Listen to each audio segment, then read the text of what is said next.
বাংলাদেশকে আর বাংলাদেশ না বলাটাই ভালো হবে। আমার মনে হয় পূর্ব পাকিস্তান বললেই ঠিক হবে। যেভাবে পাকিস্তানের সঙ্গে বাংলাদেশের সম্পর্কর ঘনত্ব বেড়েছে, গভীরতা বেড়েছে, তাতে বিশ্বের বহু মানুষ বলছে যে বাংলাদেশ তার বাপকে ফেরত পেয়েছে বা বড় ভাইকে ফিরে পেয়েছে।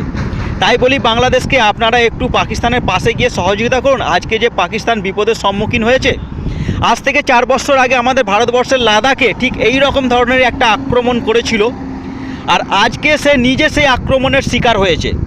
আর চারিদিকে বলে বেড়াচ্ছে যে ভারত টার্গেট কিলার করে এই সমস্ত টার্গেটগুলো করে আক্রমণ করছে। এটা ভুল করছেন, আপনারা ভুল বলছেন। কারণ একটা সময় আপনারা বিদেশি পশ্চিমা শক্তিশালী দেশগুলোর সহযোগিতা নিয়ে নিজের দেশকে ডেভেলপমেন্ট না করে ওই সমস্ত অর্থ নিয়ে প্রতিবেশী দেশগুলোর পিছনে লেগেছিলেন, এরকমভাবে টার্গেট করে করে আক্রমণ করেছিলেন, তারই পারিশ্রমিক পাচ্ছেন। এইটুকু নিশ্চিন্তে থাকুন, এই সবে শুরু হয়েছে। এরপরে বহু আপনাদের টার্গেটের সম্মুখীন হতে হবে, যেখানে বিশাল আপনাদের ক্ষয়ক্ষতি হবে।